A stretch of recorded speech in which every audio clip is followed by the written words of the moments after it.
Well, welcome back to the third episode on the M113 conversion into the Capri. So we've already mocked up some fitment and got as far as we can without any more parts. So now we're at a loose end. So I can do the most boring part or the most exciting part, depends what way you look at it, and that's tackle the wiring. So I'm not afraid of the wiring, I love the wiring.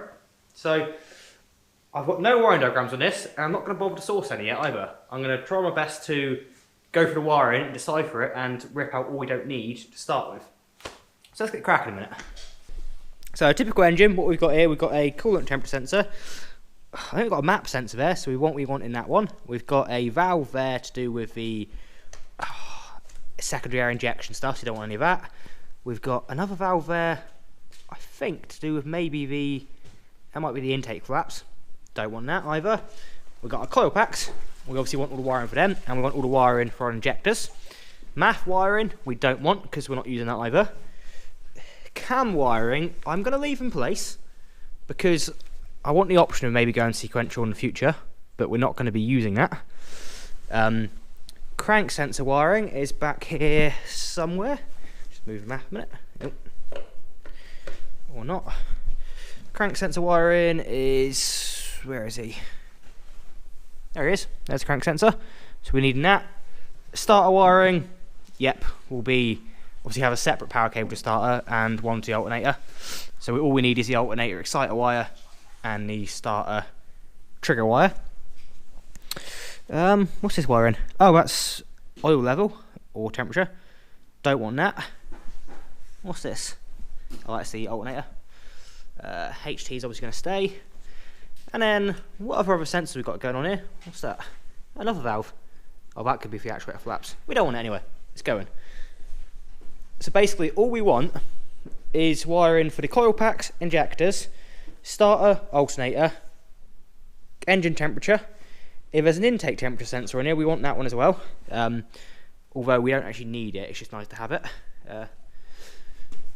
MAF wiring we don't want, and we also want... now, this has got electronic throttle body. I don't want electronic throttle body. Because one, the ECU I plan to use won't control that. And I don't want to use aftermarket options, it's just risky. So I prefer just to go to a cable throttle body. So we want some TPS wiring putting in, and we're going to have to modify that setup there, which could be fun. So yeah, we don't need much wiring back here. And there's a lot of wiring on this engine. Admittedly, Mercedes done a quite nice tidy job of it. But I best tear it apart now and hopefully do a tidy job of it. So that's the next job. Let's just tear this apart a minute and start separating all the wiring and then marking it up for what we want it to be.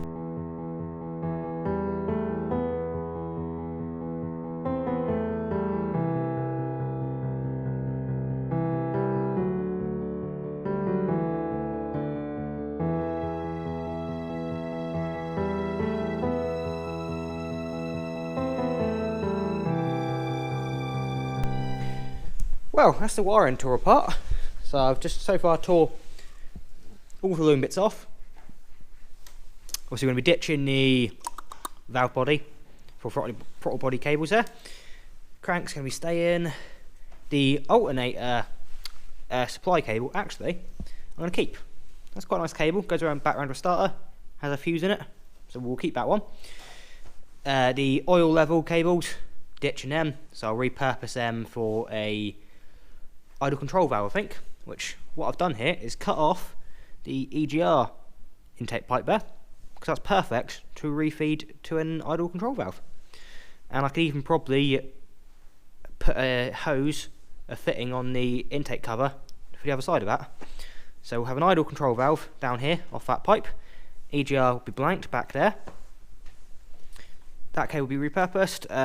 This 2-core one here, that will probably be ditched. That used to do the solenoid here for the EGR. What else we got back here then? Cranks stay in. There's 2 cables here which go in. These 2, they go in under the intake there. Now I can only assume off the bat, I haven't actually looked where they go to on these plugs, but I'm going to say they are probably knock sensors. They go back into this big one here. and they're sort of screened. What are they? 2 or 3 wire? That was 2 wire. No, it's 2 wire. So I think they're knock sensors. So we'll keep one of them knock sensors. That's all staying. Around the front here, so we've got the coolant temperature one. That'll be staying. Cam's going to stay, although we're not going to use it. The other 2 wire, I can't remember what I've done now, but that'll be going. The valve here, which done the intake runner flaps, that's off that cable, that's going to be going. This one here was the secondary air injection pump, so that's going to be going. The 3 that went down, is it 3 or so, went down to the aircon compressor. Obviously they're going to go. And we'll reuse one of these lots of cables here to put an oil pressure sensor in. Because Mercedes, in their bright wisdom, thought they wouldn't put one in. And I personally want one. So the only place to put this, as far as I can find out, is here. And that's off a test port for on the oil filter housing here. Now, typically, that's very close to how I've just routed and mocked up my new belt setup here at the front. So my idea is to drill out that plug and fit a like a 1/8 MPT thread into it. So tap it from a 1/8 MPT thread, use a 90-degree piece sticking out, and then I can put my sensor in here. That's the plan, and I think it should just fit. We'll get a new Mercedes coolant temperature sensor there just because it fits and it's in a good position. Yeah, that's now working through the wiring. That's obviously the alternator exciter wire, so that'll be staying. So our next plan now is to start removing from the loom any of these connectors that we don't want, add in the wiring for the oil pressure sensor. We want a TPS one as well. I could reuse some of these spare ones here, but for the sake of it being right back where the loom starts, I might just add in some new cables for that because they are going to be sensitive. And it needs to be accurate, so I might add in like a screened cable or twisted cable from this area back to where the loom goes. So yeah, I'm going to filter out all the crap now and get down to just what we need at minimum.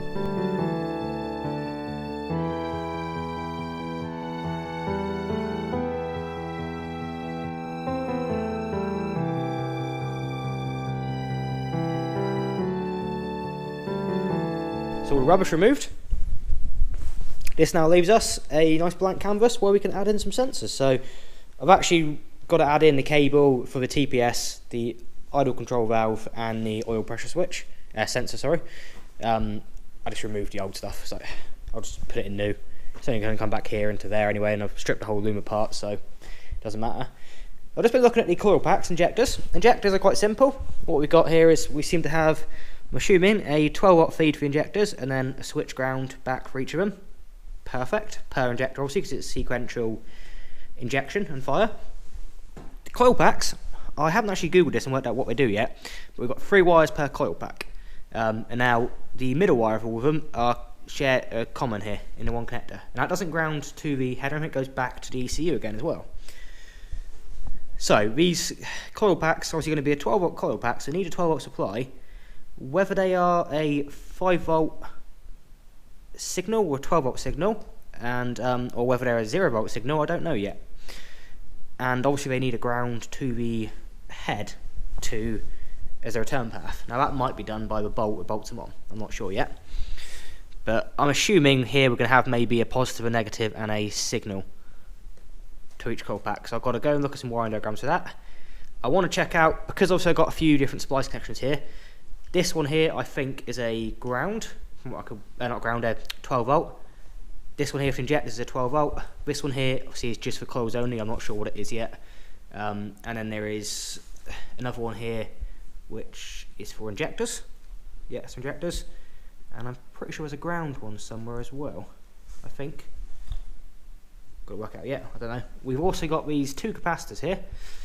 Not sure what they do or where the cables go yet, but we got, oh yeah, black ties in with all these green and so-and-sos, which go to, yes, there you go. So green and blacks here. They also go to all the coil packs, and they must be positive, because we've got a capacitor between that and ground. I think it's a capacitor. Interesting. And oh no, sorry. And that's the same as the green in the yellow and the black on this side. So yeah, this is it must be a 12 volt feed for each set of coils, and these capacitors are little like suppressors or capacitors that go to the head to try and stop some noise from a spark, which means we need to find out what these two outer cores on each coil pack do. Well, they might even do one. Might be a split coil inside, and it's a signal per actual coil. We don't know yet. But next thing now is going to be to look at some wiring diagrams, just suss out what Mercedes have done here. They've actually done a really tidy job with this loom. It's actually quite well built, very well built, which is really nice. None of it's damaged or knackered at all, which is really good. So I can add to it and make it nice and simple. So yeah, I think that's it for the wiring for now. I'm going to go do some research and then come back to it and get a bit of a plan together and put the rest of the cables in and finish up this loom. So we might as well finish it there. Thank you for watching. There's obviously a few other videos prior to this on this build, and there's plenty of previous videos when I put the Cosworth in this over the years and done bits and bobs to it. And there's also loads of other content on all sorts of things. So yeah, if you happen to have enjoyed this bit of a random video, despite the lack of success currently, then why not subscribe? Yeah, drop a comment. Tell me if I'm being an idiot. Tell me if you think I'm a genius for putting this engine in this car, or am I just plain stupid? Most people think I'm plain stupid, and I agree, but I like stupid, so I roll with it. But yeah, thank you guys for watching. I've been Jordan, and with any luck, I'll see you again next time. Cheers!